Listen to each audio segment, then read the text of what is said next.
early origins and historical foundations. From the very beginning, AI has had a close connection with the military. Alan Turing's work during World War II, code-breaking, and the programs of DARPA, the U.S. Defense Advanced Research Projects Agency, starting in the 1960s, funded AI research for machine-aided cognition, target recognition, and decision support.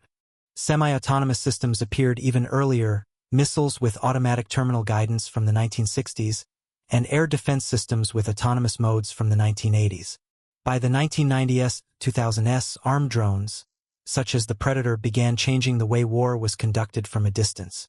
At this stage, AI mainly provided support and did not yet decide on the use of lethal force. Key turning points. Stuxnet, discovered in 2010, considered the first cyber weapon to cause real physical damage, attacking Iran's nuclear facilities. It clearly demonstrated that sophisticated malware could cross from cyberspace into the physical world, paving the way for the concept of digital weapons. Project Maven, 2017. The U.S. Department of Defense established this team to accelerate the use of machine learning for processing images and video from drones and satellites, supporting intelligence analysis and targeting. Google initially participated but later withdrew after internal protests. The system later evolved into the Maven Smart System and was more widely used. Policy and international discussions. In 2012, the U.S. Department of Defense issued Directive 3000.09, requiring appropriate levels of human judgment over the use of lethal force. From 2013 to 2014, the United Nations began discussions on lethal autonomous weapons systems. Laws, leading to expert meetings and later resolutions. Acceleration in the 2020s. The Russia-Ukraine war starting in 2022 became the largest real-world laboratory for AI-assisted drones and increasingly autonomous systems. Israel used AI systems such as Lavender and Gospel to generate target lists during the Gaza conflict, 2023.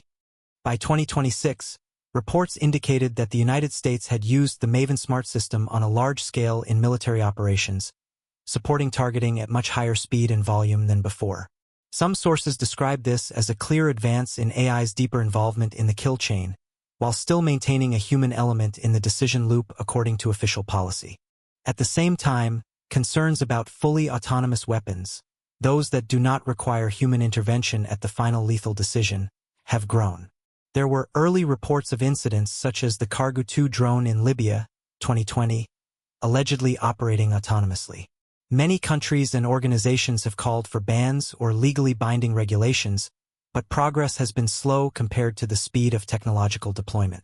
Nature of the process. The weaponization of AI has mainly occurred through applying civilian technologies, computer vision, deep learning, big data processing, to intelligence, targeting, and control. Shifting from analytical support, decision support, increasing levels of autonomy.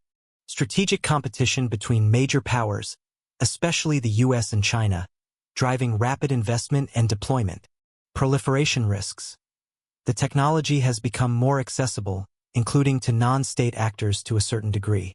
This process raises major issues of legal responsibility, ethics, who is accountable when machines make mistakes, compliance with international humanitarian law, and the risk of conflict escalation due to the speed of machine decision-making. International discussions continue, with multiple UN resolutions and calls for control, but there is still no strong, globally binding legal framework. In summary, the weaponization of AI is not a distant future, it has already been happening. It began with the early military foundations of the AI field, accelerated strongly from around 2010 to 2017, and became clearly visible on the battlefield from 2022 onward.